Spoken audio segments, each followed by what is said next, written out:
Leaders still invoke it when we are facing times of great uncertainty and complexity. So the UN Secretary General advised prudence at the start of the COVID-19 pandemic in 2020. And more recently, the German Chancellor recommended prudence in trying to figure out how to respond to Russia's invasion of Ukraine. But when it comes to what does it mean to be prudent and how should we go about making prudent decisions, that's where we don't sort of understand the concept very well anymore.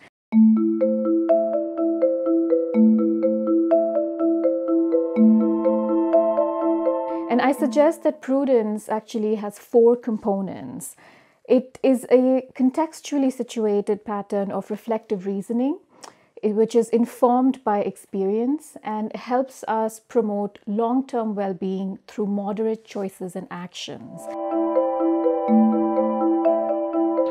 Of the Soviet military buildup on the island of Cuba.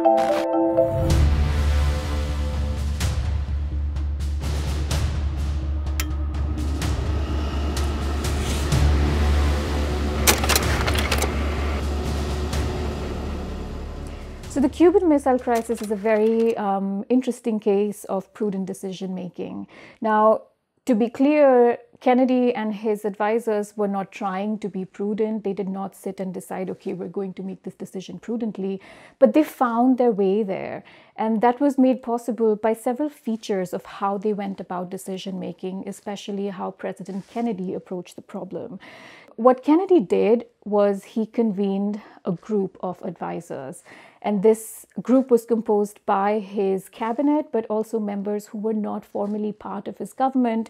But Kennedy thought they had valuable experience which they could bring. And this group would collectively talk about the problem. They would deliberate together once or twice a day, and Kennedy was part of these discussions most of the time.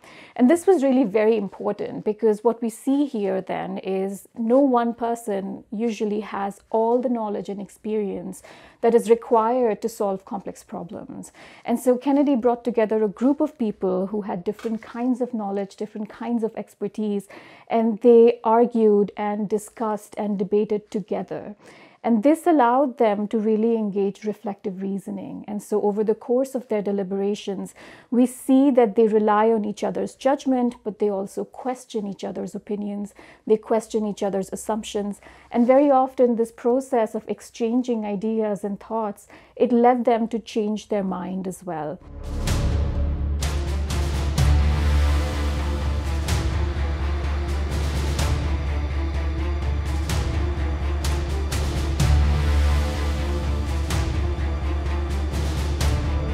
They thought really about how the consequences would affect the United States' long-term interests, especially in terms of its alliances, which, we have to balance those interests for a long time. I think it's also important that when they started thinking about the consequences of different decisions, they also thought about what it would mean for the identity of the United States as a country. And so when they thought about the consequences, it was not simply about achieving the immediate goal of removing the missiles from Cuba, but also preserving this sense of the US as a moral actor or a leader in world politics.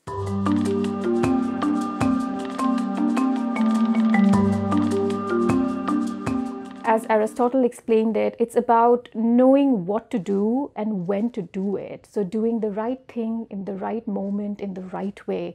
And that is something that is not so easy to learn, but it's very important because once we do something, you cannot go and change that action anymore.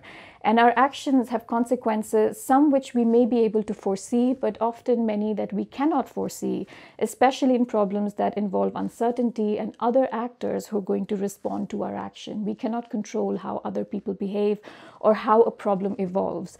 And so it becomes very important to do enough that we can nudge the situation in a way that could be beneficial for us, but not do so much that then you lock yourself into a situation and find your options reduced.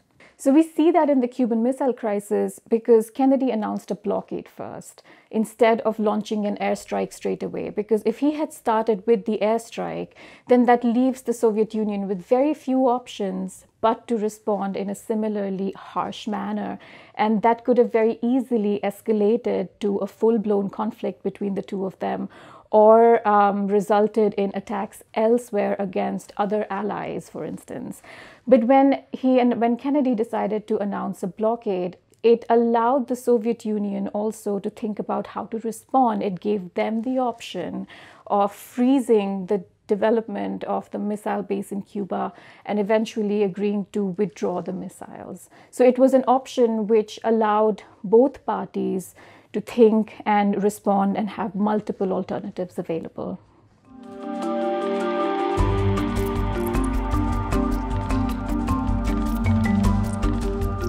Sometimes when the choice is between, getting a benefit immediately versus doing something that is a bit more painful today but could have bigger payoffs in the future, it might be more prudent to suffer a little bit today so we can have those benefits in the future. But it's also useful, I think, for companies to try and involve more prudent judgment in their decision makings. It shouldn't always be about pursuing more profits right away when we can see the kind of damage that profit-oriented mentality alone can cause to our planet. We know that we are living far beyond our means as humanity, and with climate change and environmental degradation, so much of it which is irreversible, maybe it would be quite useful if we could think about long-term well-being a lot more systematically in how we make our decisions.